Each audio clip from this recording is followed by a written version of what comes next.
Hello, and welcome to the Lyman Lipke Guitarcast. I'm your host. I'm Lyman. That's me. It is the Q&A edition, but it's a little bit different this time because I'm going to be asking you some questions, and you can give me the answers in the comments, or something. Really, short pop quizzes today, with some ideas on how you can actually gain the skills to hear these things with a degree of confidence. So what we're talking about today is hearing chord moves.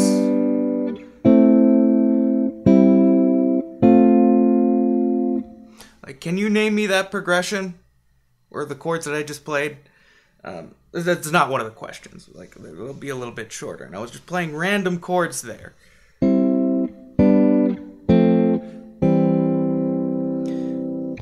So, when listening to chords and how chords interact with each other, this chord right now, it exists in a vacuum.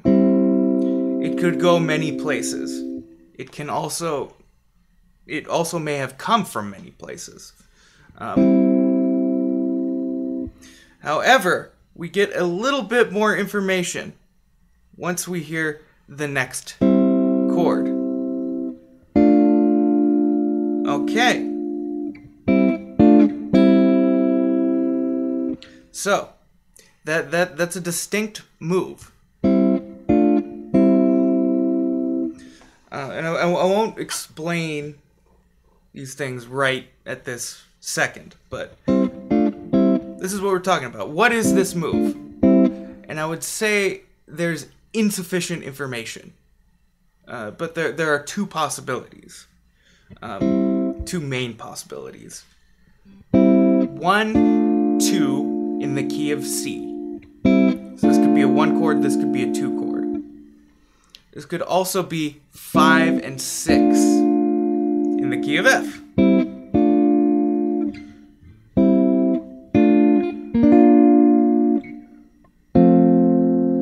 So I played the 4 chord in the key of F, and then brought it home to 1. And that chord progression is free. That's you can take that. If you don't make $1 million with it, it is your own fault. So, we hear those two chords played against one another. We have some information. We have an idea on what that could be. So, looking at the relationship between these chords. This is a major chord. This is a minor chord. Some people will equate major with happy and minor with sad. Not very good at equating things to emotions. So, if that works for you, cool. But I'm looking for characteristic signs of a major chord. I'm looking to hear specific intervals, like a major third. Do I hear a major third? Cool, there's a major third right there. But I just threw a wrench into it. It's a minor third, so this is a minor chord. Now it's a major chord. So if I hear a major third and a major sixth, or a minor sixth and a minor third, I know those are major chords. So, one possible starting pathway. You gotta be able to identify the sound of two notes against each other. Gotta know what that is. Gotta be able to hear that and identify that. Gotta know what that is. Should know what this is.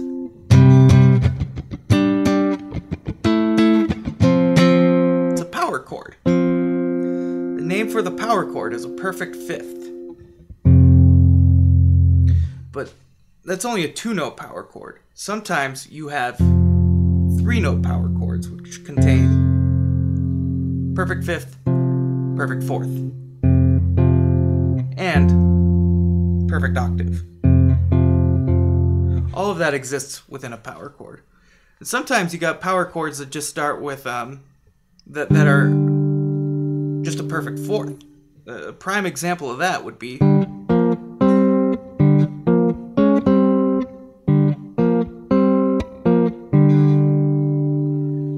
which I actually learned the correct way to play that from watching Better Call Saul. Old Slippin' Jimmy's just on the ground playing his new guitar that he just got from running a scam. It's not 035, and how Jack Black plays it in School of Rock. Very, very close. Just got, each chord has 4 extra notes. Those notes aren't these. Tangent aside, I just 035'd you without playing 035. So, perfect fifth, perfect fourth, octave. Those are very, very consonant intervals. So, I recommend you make an attempt when you're, if you're new to ear training, if you're new to just listening to something, trying to figure out what it is, listen for the octaves and perfect fifths. And fortunately, a lot of times in popular music, even today, they will double vocals up or down the octave. So listen for that.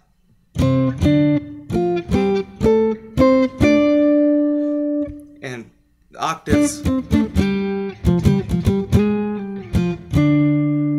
are also a hallmark of the great Wes Montgomery.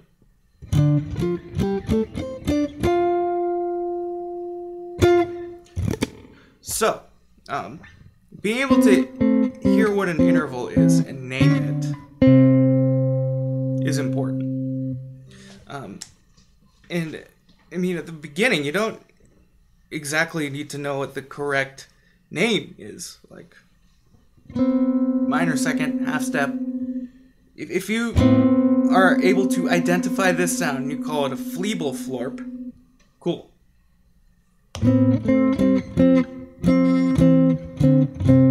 So I'll give you a nice little idea to get comfortable with the intervals.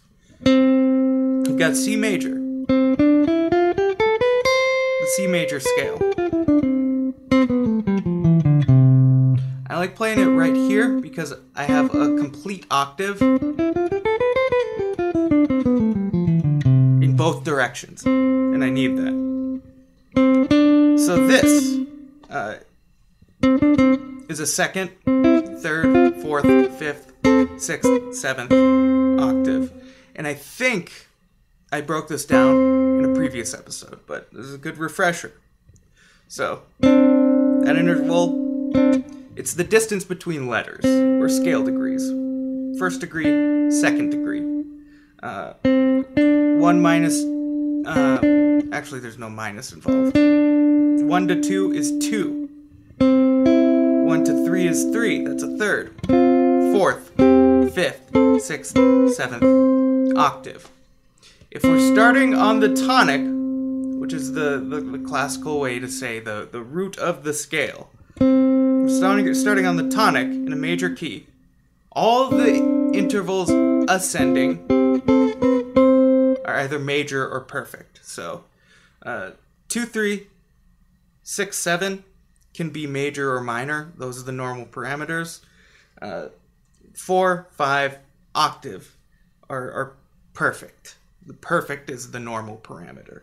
So 2, major second, major third, perfect fourth, perfect fifth, perfect sixth, perfect seventh. Oh, I have misspoke. Major sixth, major seventh, octave. I'm trying to get better at, filling the dead air in these shows and keeping some more energy. So that might lead to more misspeaking, but I will try to catch it. Major second, major third, perfect fourth, perfect fifth, major sixth, major seventh, perfect octave. So, anytime you see a shape like this, or hear that sound, that's a major second. Anytime you hear this sound, that's a major sixth. Doesn't matter where you play it either. All of that is major sixth. So, this is just a demonstration. This will give you one shape. The shape is a major second on one string, major second here. Major third on one string, major third here, major third here. Perfect fourth on one string, or crossing the B string. Perfect fourth, skipping a string. This one's a little bit dumb. Same here, because we're still crossing the B string. This one's even dumber, but it is a shape. And it is usable. Like, I've played that chord before.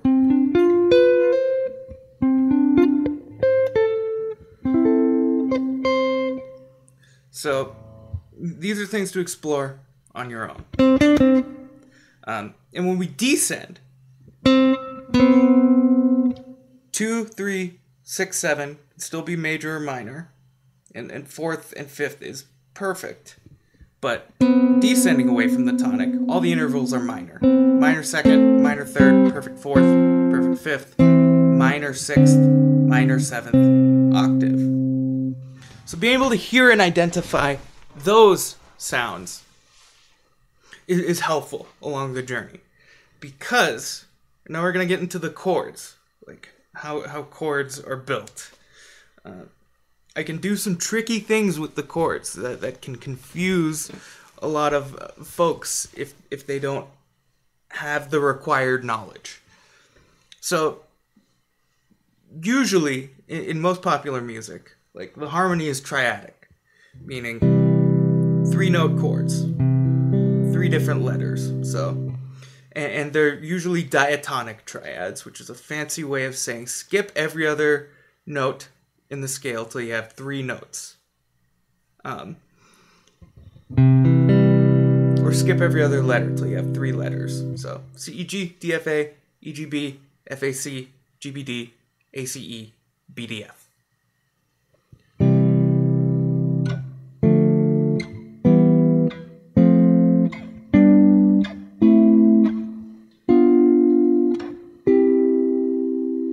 So, based on the degree of the chord,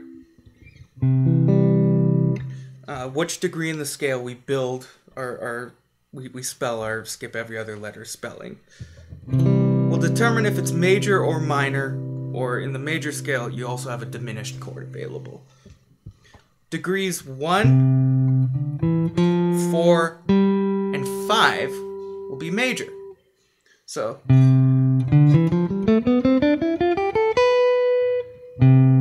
starting on the tonic, skip the second, skip the fourth.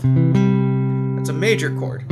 Fourth, skip the fifth, skip the seventh, major chord. 5, skip the sixth, skip the tonic,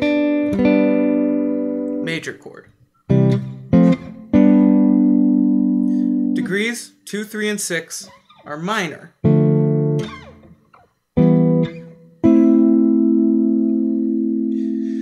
And you'll notice the only difference in between the shapes of a major chord, of a minor chord, and a major chord, is what's happening in there in the middle. What's happening on the third? You have the interval of a major third in a major chord, and the interval of a minor third against a tonic in a minor chord. However, we have a minor third in the major chord and a major third in the minor chord.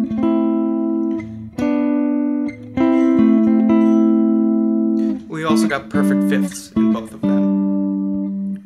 Major chord, minor chord. So, 1, 4, 5, major, 2, 3, 6, minor. That's my little phrase that I like to use to explain the chords as they relate to the scale degrees. And somebody left a comment on the video that I posted explaining this. And this is a rare segment, a good comment. We got a good comment. He said, with my students, I like to say 1 plus 4 equals 5 and 2 times 3 equals 6. That blew my mind.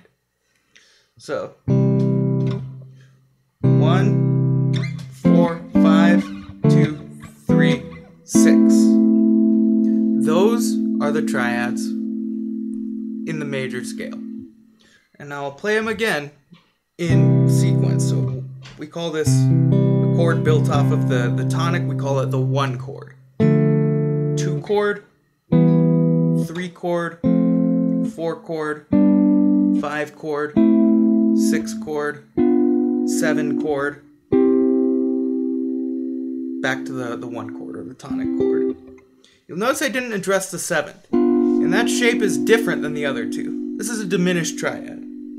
You're not going to hear it too much in pop music, in popular music. You'll hear it a lot in gospel, in jazz. I've heard it in K-pop. Second chord of Friends in Low Places is a diminished chord.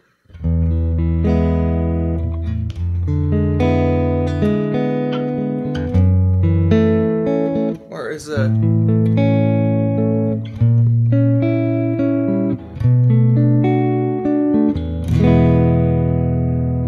Yeah, I can't remember what key it's in. Did y'all know that Garth Brooks had an alter ego? Yeah, look into that. His alter ego had a song that charted. So, 1 chord, 2 chord, 3 chord, 4 chord, 5 chord, 6 chord, 7 chord, 1 chord. This is different. You won't hear it in a lot of popular music on the radio. One example that you know, from the past 30 years. And that's not even a diminished chord. It's a shell voicing. So I was wrong.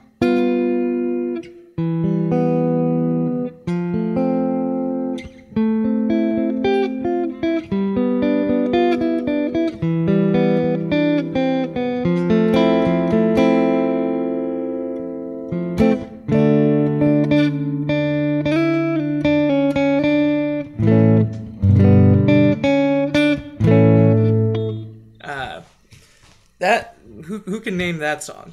It came out in 01, 02. So probably before some of y'all were born. And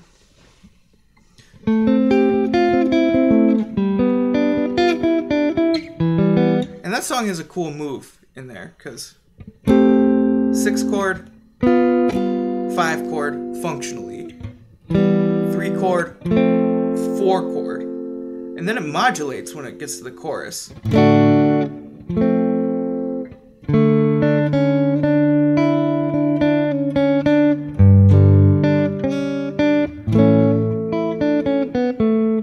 Which is cool. So call that 2 major, 5 of 5, or modulating up a whole step.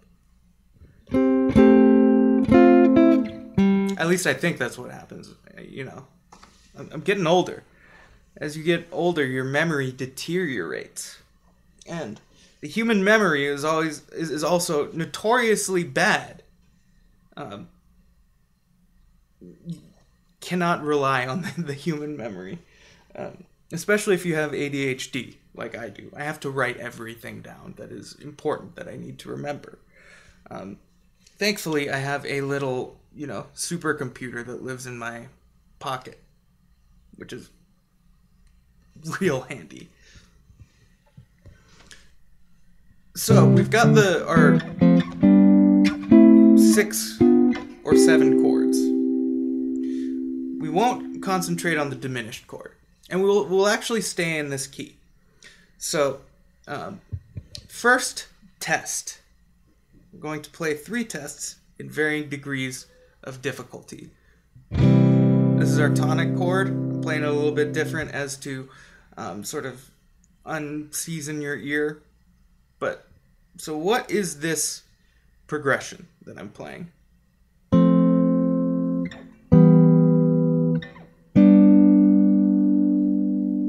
That's the first one. Play it again.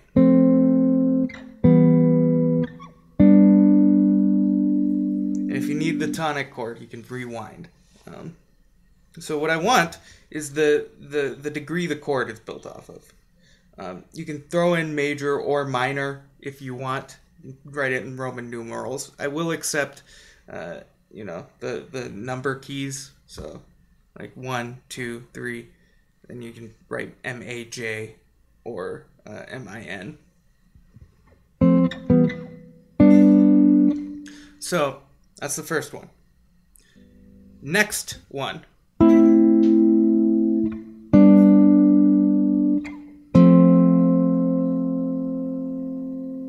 And notice how I'm not playing the tonic chord.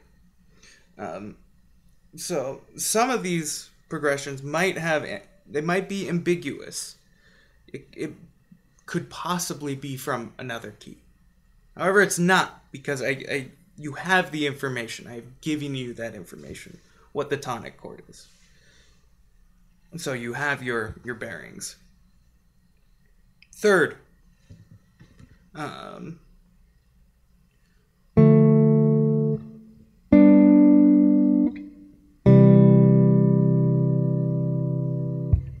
and I will leave a link to the answer key from this episode.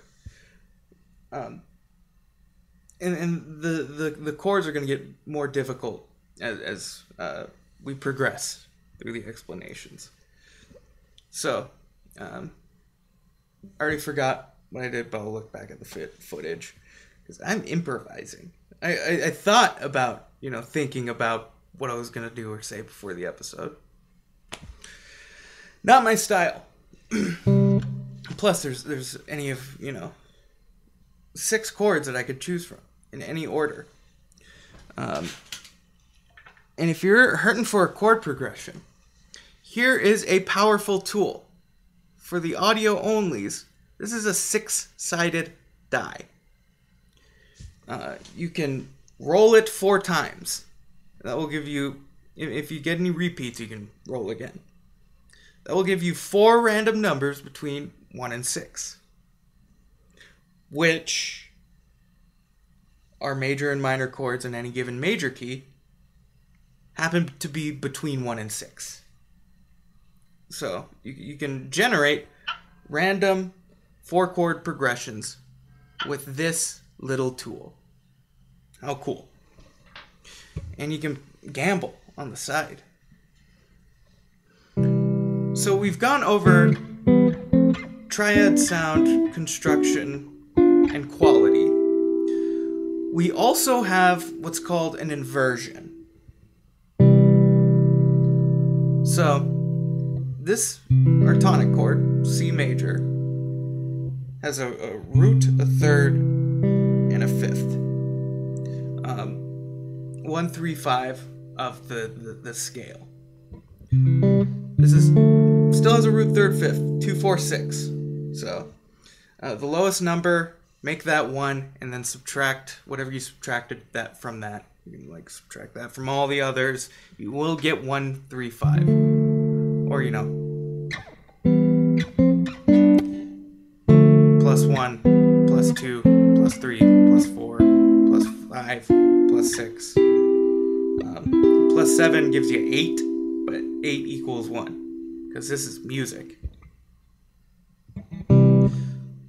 So those are built from the root up. But our triads don't have to always be in that order. And this is a little bit of a guitar trap. You'll see it a lot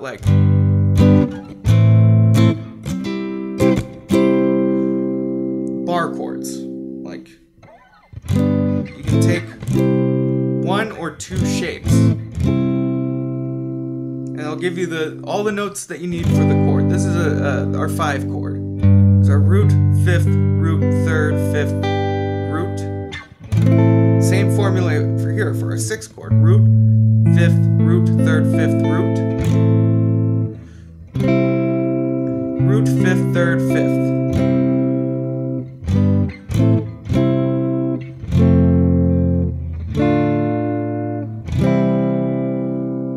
So, when we build chords from the root or from any familiar shape, as guitar players, we like to move that around because that's easy. However, you do not have to. Chords do not have to be built in that manner. We can take, just very simply, any triad shape, whatever our bottom note is, the next highest string that we're not playing, so I'm playing the A, D, and G, I'm not playing the B string, so I can find this note on the B string, and that gives me what's called C in first inversion. Root position, or for the programmers out there, I like to call it 0 inversion. Because the classical terminology for this is first inversion. But we start on the first here, but this isn't the first inversion. This is root position. That's confusing. I have seen many a student and many a commenter on Instagram get confused by this. Not first inversion. We'll call it 0 inversion. This is the first inversion because we move the bottom note up top. We can do that again. And then we get the second inversion. Next sort of idea with this is to play them all on the same string set. So, can you find these notes? I'm starting on the D string, but starting on the A string. I can. Same pitches, same exact pitches.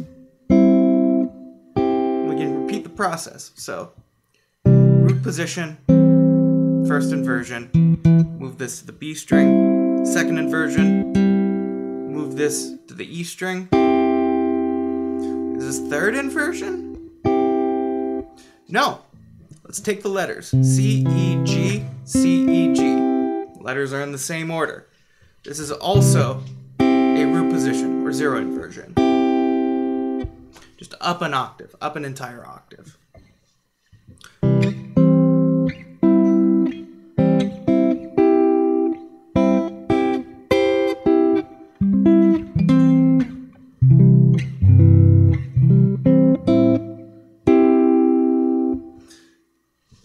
Those are all different ways to play C major on the neck. And that's a lot of stuff to think about. I have a document coming to my website called Close Proximity Triads that will give you applicable shapes in practice for these triads within major keys. Major as well as minor.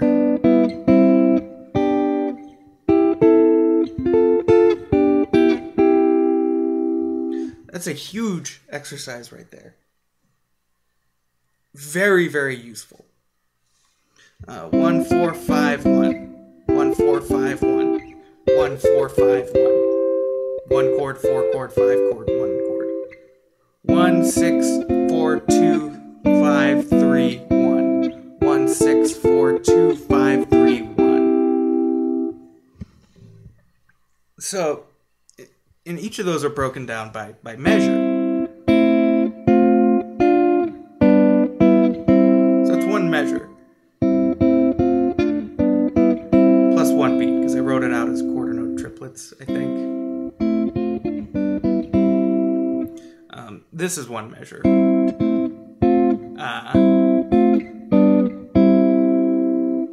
If you practice that move for 5 minutes a day, you'll have this mastered within a week. probably. If you play it as slow as it takes for you to play it cleanly. Like, because if you keep screwing up, and worse, keep making the same mistake, you're wiring that bad habit into your brain and into your hands. So, you've got to think about what finger has to move individually. Do that. Take as much time as you need to get the moves correct. But if you can only do it at this speed cleanly, that's fine. Do that for 5 minutes. Not the most stimulating exercise, but it's proper wiring in the brain. You can do this for 5 minutes. And then the next day you might be able to do it a little faster. The next day after that.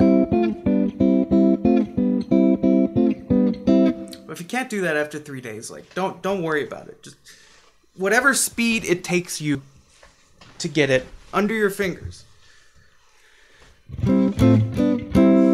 So that's 1451. Using different inversions. So we've got the inversions. 0, 1, 2. 0, 1, 0 inversion, 1 inversion, 2 inversion. And this opens up a concept called voice leading. So here's something kind of cool. I can still play 1 chord, 2 chord, 3 chord, 4 chord, 5 chord, 6 chord. But I can have the notes moving down. 1 chord, 2 chord, 3 chord, 4 chord, 5 chord, 6 chord. 6, 5, 4, 3, 2, 1. Now, we've got some interesting things going on. And this is where that intervallic idea from earlier comes into play. So if I play something like this,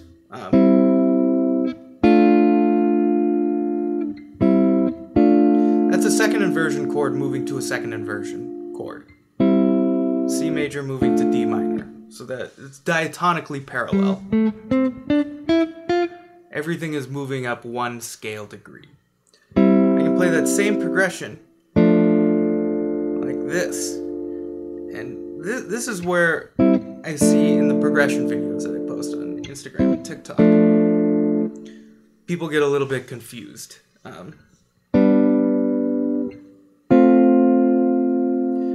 I posted that as a progression, like identify this.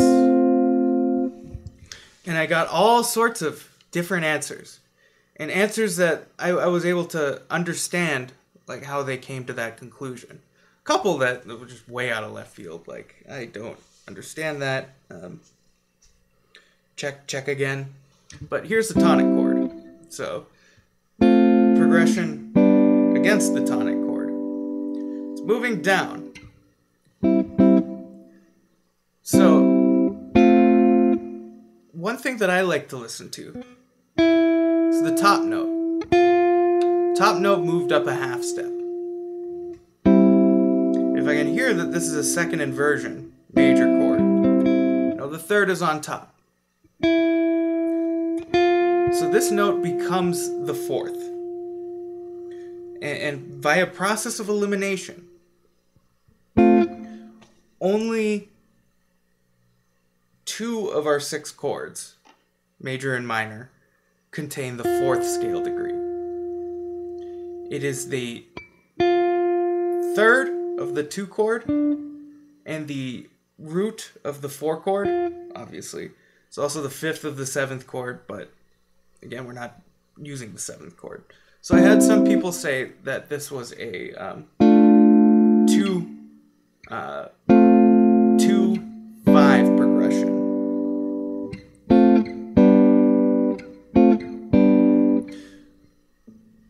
But if we look at what this chord is, it's a chord in first inversion.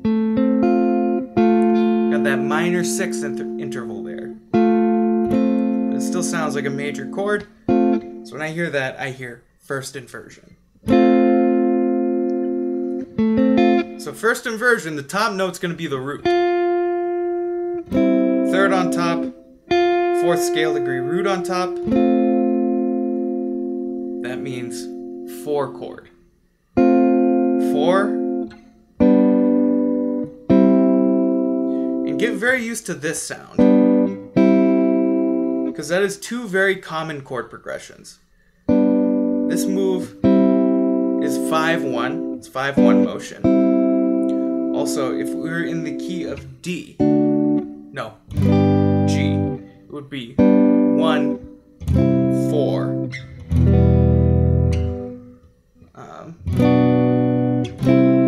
The C's in our ear get us into G. 1, 4. Also in the key of C. 5-1. So getting used to that sound, being 5-1 or 1-4. It's another little tool you can grab at in your mind brain. That sound sounds like a 5-4. Or 5-1, sorry.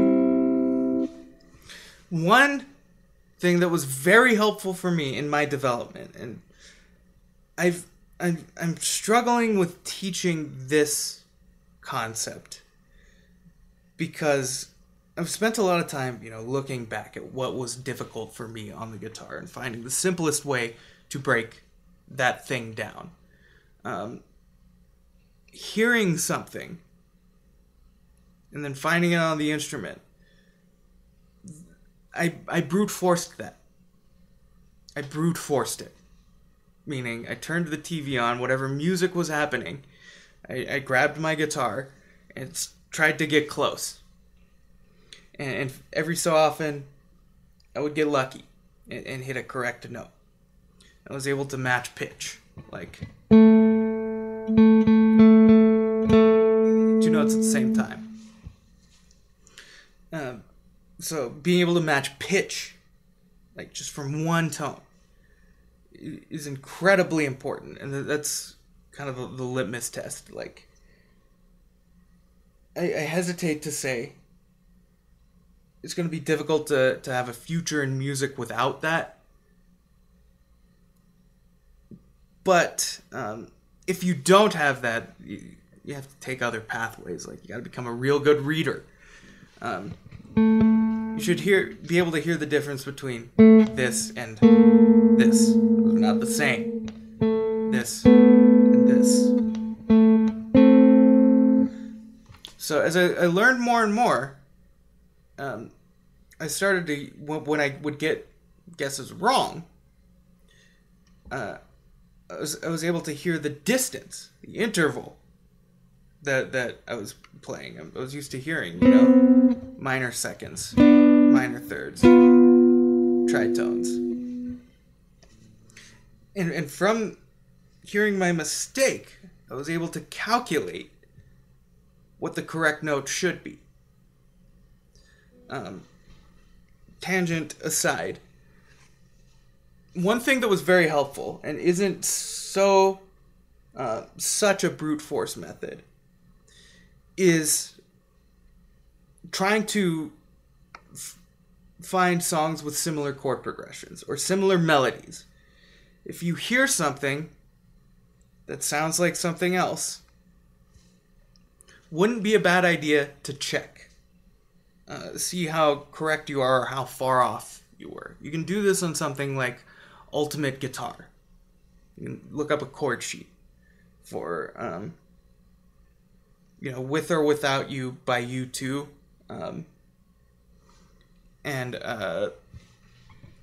Why am I blanking on every other song that has those chords?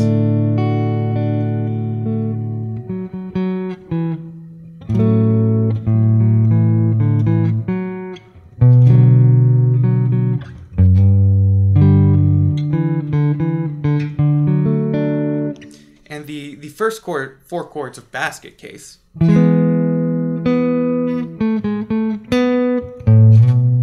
But they're in different keys.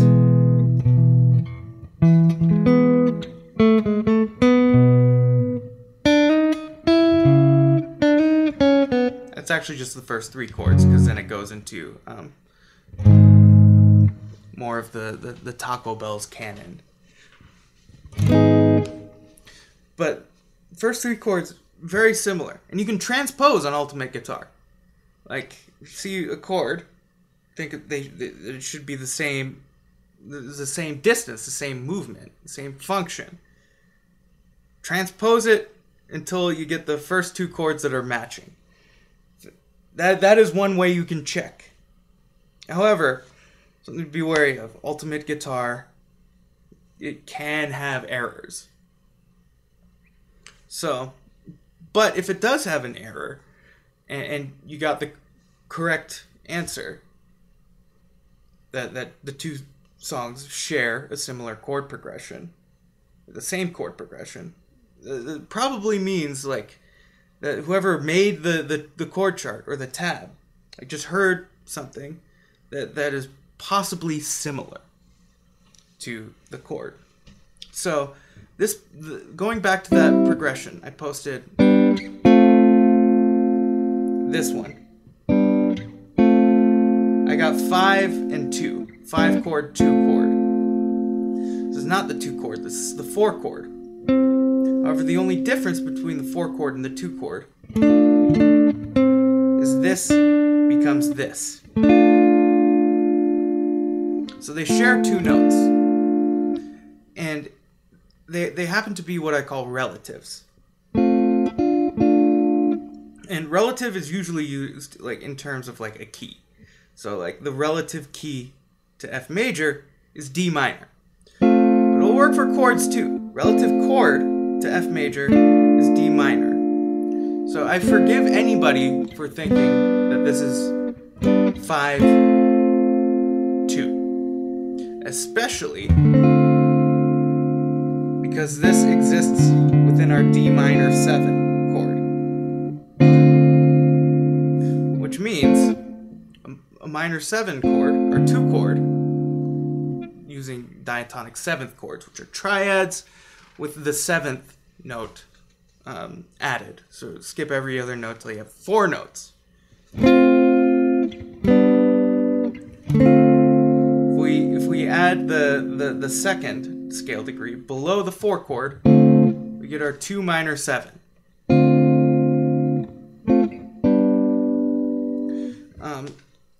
I heard a couple of 3 chord answers, and I don't know where 3 comes from here. So they heard, 4, 3. Only difference between the 3 chord and the 5 chord, is this note. Again, 2 notes in common. So the 3 chord and the 5 chord are relatives. G major, E minor. There's your E minor 7.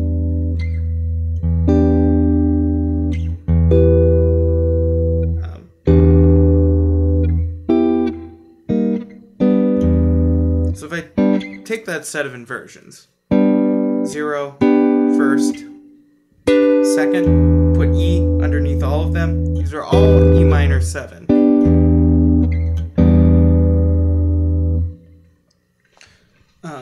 I saw a couple 6 chords in there as well, in the answer key. And I wasn't exactly sure where that came from, I think. So, just because a chord is moving up does not mean the number is moving higher in parallel. So, top note moved from here to here. This is not a 3 chord. This is the 5 chord.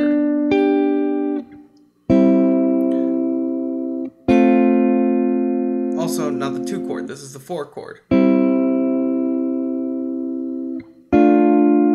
That's the 2 chord, but again, everything's moving in parallel.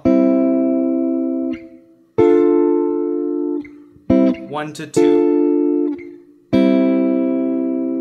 1, 2, 4.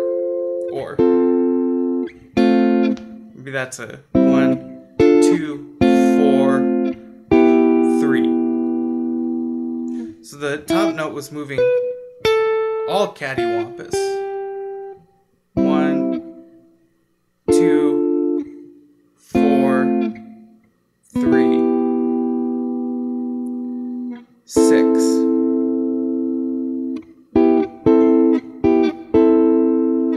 So these sounds are things to get used to, especially against a tonic chord. So this is what a 3/6 could sound like.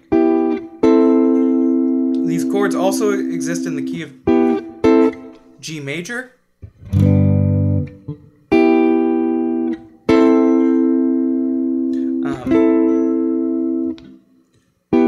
And that would be a 2, no, that'd be a 6, 2. So 3, 6, this is a 6 chord, this is the 2 chord, and this is the 3 chord. 2, 3, 4, 5, nope, 4, 5.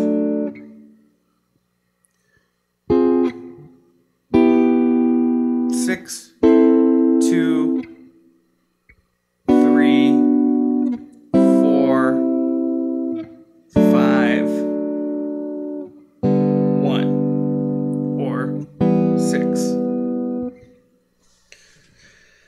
So getting comfortable with your inversions and moving them around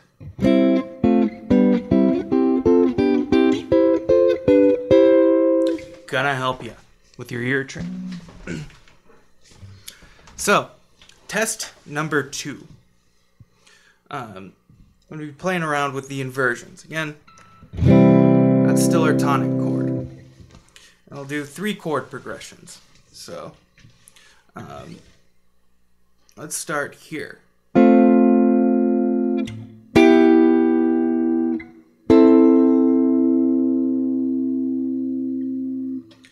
Again.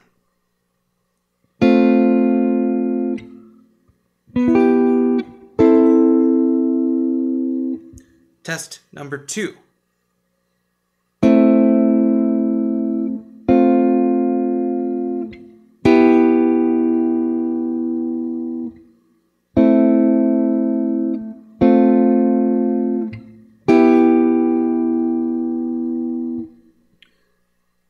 Test number 3.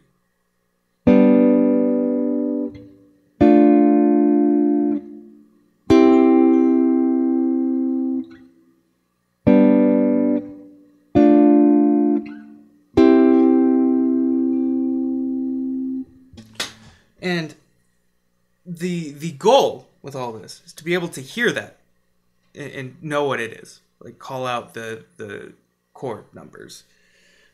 But if you need your guitar to check, that is fine too. You are allowed to do that. There is no cheating in music. Music is not a sport.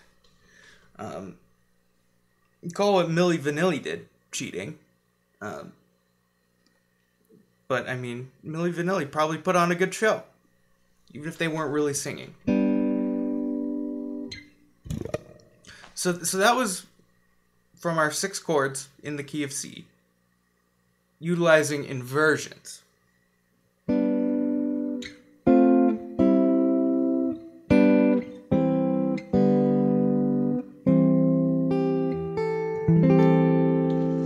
Now, when we hear chords, we don't hear them just, closed position triadically. And closed means as close together as possible. So I cannot play a C major. I cannot arrange the notes in C any closer with E on the bottom, C on top. However, we've got what are called drop voicings or spread voicings. That's when I take the middle note, drop it down the octave. So this is C major chord, E, G, C, drop G down the octave. So this is still a C major chord. All the letters are the same. And fingering these on the guitar is a tad tricky because we have options. This note here, put on the 7th fret of the A string or the 2nd fret of the D string.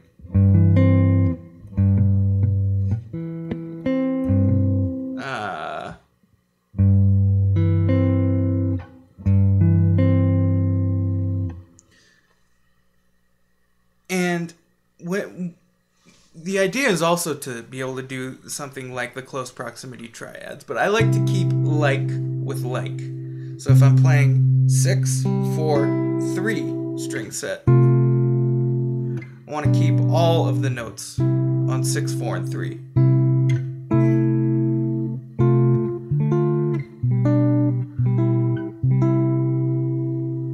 So it's C, relative minor, A minor, F, relative minor, D minor, G, relative minor, E minor, or 1, 6, 4, 2, 5, 3, 1. Exactly the same thing that we did before with.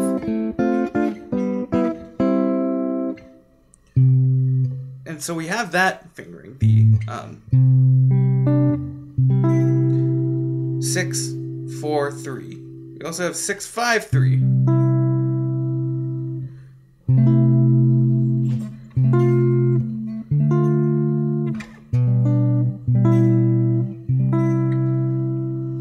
So keeping like with like, your fingers on the same strings, gonna make organizing these chords a lot easier. So these are the spread triads, or drop 2, which means we're dropping voice 2. The voices always move from the top down. Voice 1, voice 2, voice 3.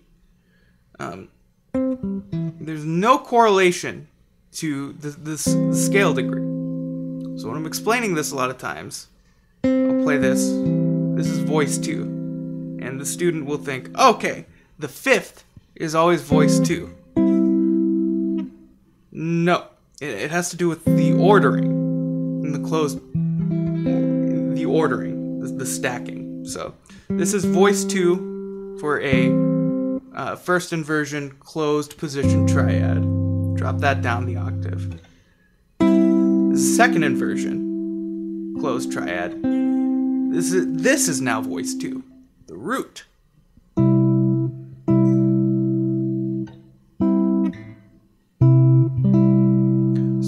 Drop voice 2 down an octave again. Now this is voice 2. Drop that down an octave. So we've got our C major spread triads. And I think I played them in this manner.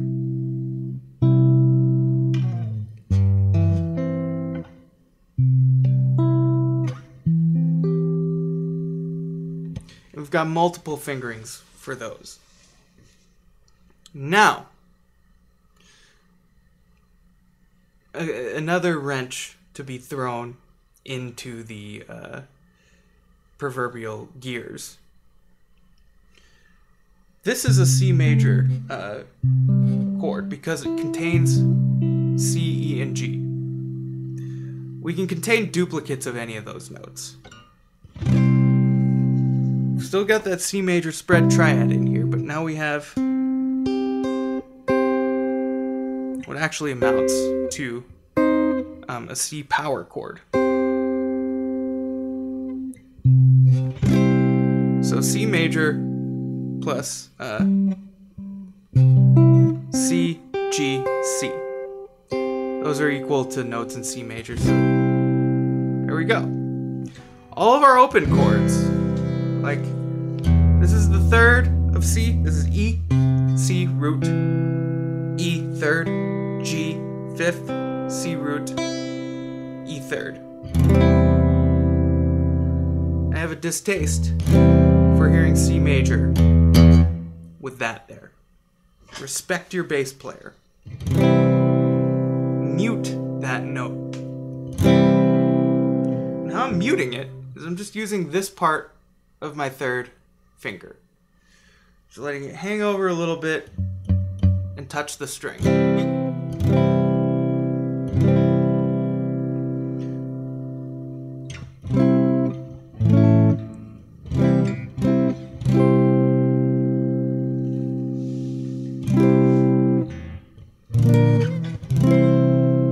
I mean, we can take the caged method, playing C in our C shape, C in our A shape, C, G, E, or C, G, C, E. They're all the notes. The G shape, C, E, G, G, C, E, C. Or C, E, G, C, G, C. Our E shape, it's got this spread triad in it. And our D shape, fifth, root, third. Could also put, something like this here.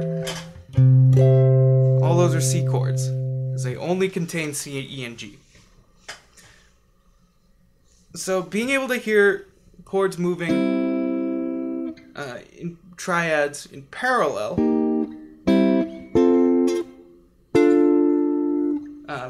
more accurately,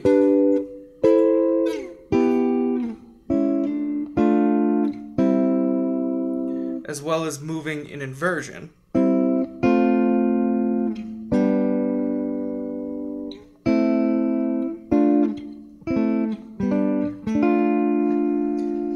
as well as moving in however a guitar player knows how to finger those chords. Like if you got a capo, you can still hear,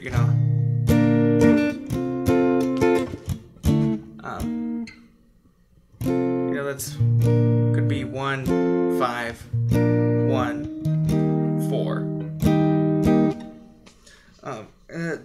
What key is that in? It's not particularly relevant, because this is a G shape, which could be considered the 1 chord. 5, 4, 5.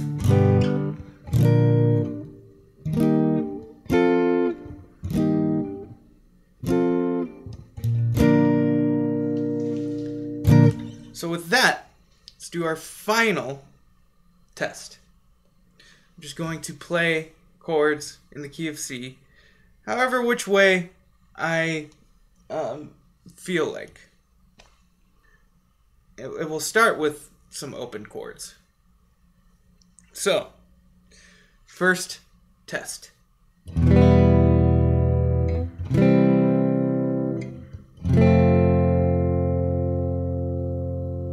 Again.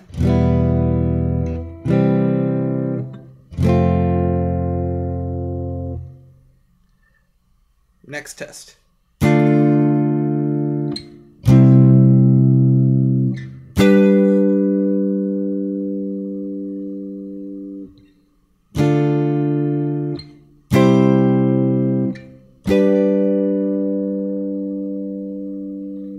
And I let a few more notes ring out on those that I wasn't letting ring out before, but it's still the same chord. Final test.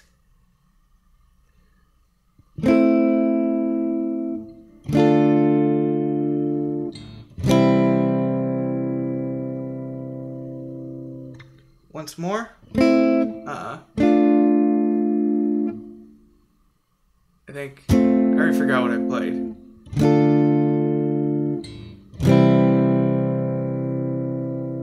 I think that was it.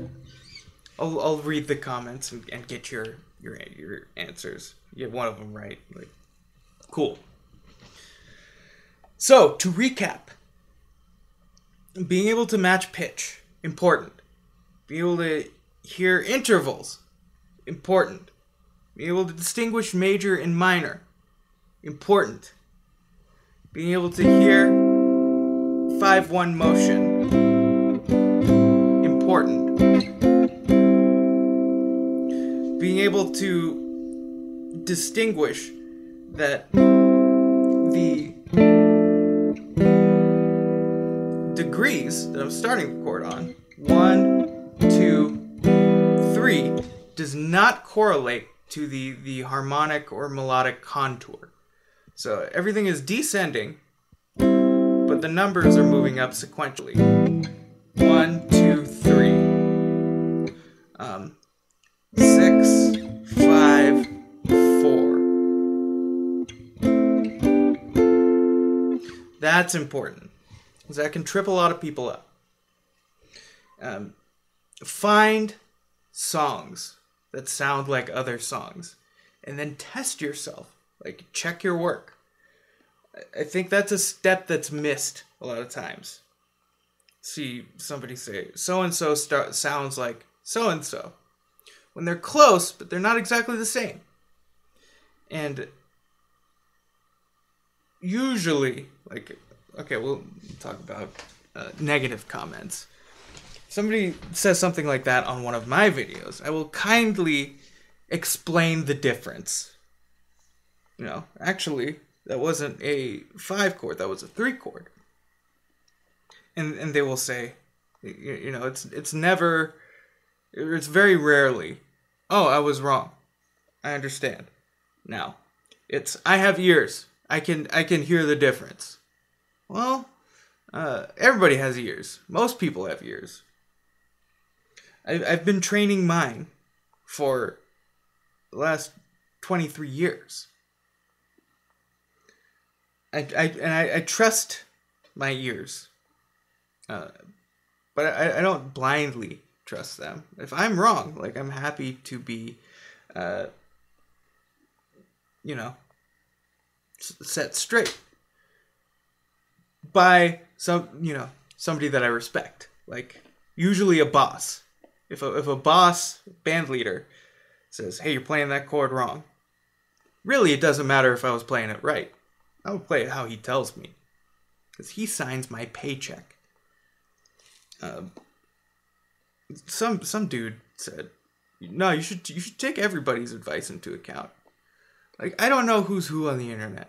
Like, you could be freaking, you know, Charlie Puth on an alt, or you could be Joey Gabagool, who went deaf 20 years ago. There's no verification, or very little verification. If I receive advice, especially unsolicited, I'm probably going to check out that account. And if you're private, like, there's no reason for me to take that advice, because I have nothing to see from your body of work. And, you know, I'm one to talk. I'm sitting here from my ivory tower, spewing advice to all y'all.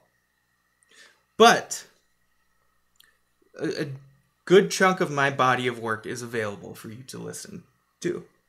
If you like what I do and think what I do is, you know, hip, then maybe that'll give me some more credibility in your eyes. If you think what I do sucks, like, cool. I don't need to hear about that. There are many, many great educators on the internet who are also great players. And many of them I'm fortunate enough to call my friends. So not every single teacher is going to work for every single student. I'll learn a little bit differently. And the way I teach things has seemed to resonate with a fair few of you. That's why you're here. So if how I teach doesn't resonate with you, like, the whole internet, like, is wide open. Like, you can find the person that explains it to you the way that you understand. But all that being said, if you like what I do, you can subscribe to this channel. You can follow on Spotify. You can reach out for lessons with me, one-on-one lessons. Group lessons are coming back. Pickups will be for sale very soon. These are my pickups.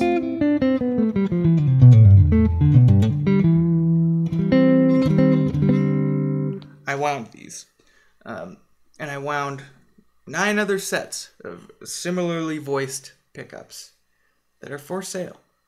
$50 a piece. Like, for the set. Like, not, $50, $50. No, you get both of them for $50. Telecaster sets.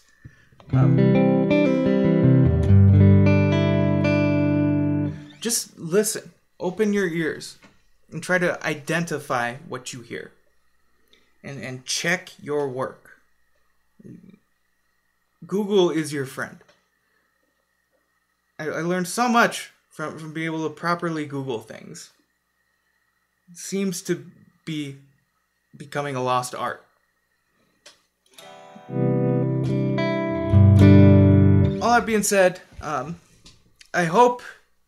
wish you luck on the quizzes, the 9 chord progressions against the tonic chord. And it's all in C. So those numbers will equate to the letters. C1, D2, E3, F4, G5, A6. 1, 4, 5, major, 2, 3, 6, minor. 2 chord is D minor. 6 chord, A minor. 4 chord, F major. So if you're having trouble with identifying chord sounds, just keep practicing. Like, check your work, see where you went wrong, see if there was something like a relative there that you may have gotten confused, and keep that in mind. Like, pull up your notes app and make a note of that. I confused this chord in this song. And just keep building. I've learned songs on the way to the gig without the instrument in my hand. Cameron from Wild Giants can attest to this because I've done it in his car while he was driving. And Cameron is a prepper. Like, he puts in a lot of preparation. He respects the art form. He wants to play to the best of his ability. And so when we would drive up, drive the 3.5 hours to our gigs that we were doing a few summers back, he'd say, "I feel good. I did my prep. How are you feeling?" Like, "Oh, please." And then eventually we'd get to, about an hour away. So, and then he turns to me like, "Would you like to listen to the songs?" Like, "Yeah, can we listen to these 4 specifically?" And then I'm just mapping out, the chord progressions in my head, or sometimes out loud. I'll write that down. Like, because again, the human memory, not reliable. But usually, like, I can remember most of it. And then that's my prep. I know I make a note of the chord progressions, and this was bass stuff, so a little bit easier to do than guitar stuff, as far as like memorizing harmonic context. Make a note of the chord progressions, the forms, verses, choruses, intros, any specific rhythmic figures I needed to hit, and then I'd play the gig, and it just baffle him and upset him. Like, how can you do that? I'll tell you how. And with this, I will leave you. Practice!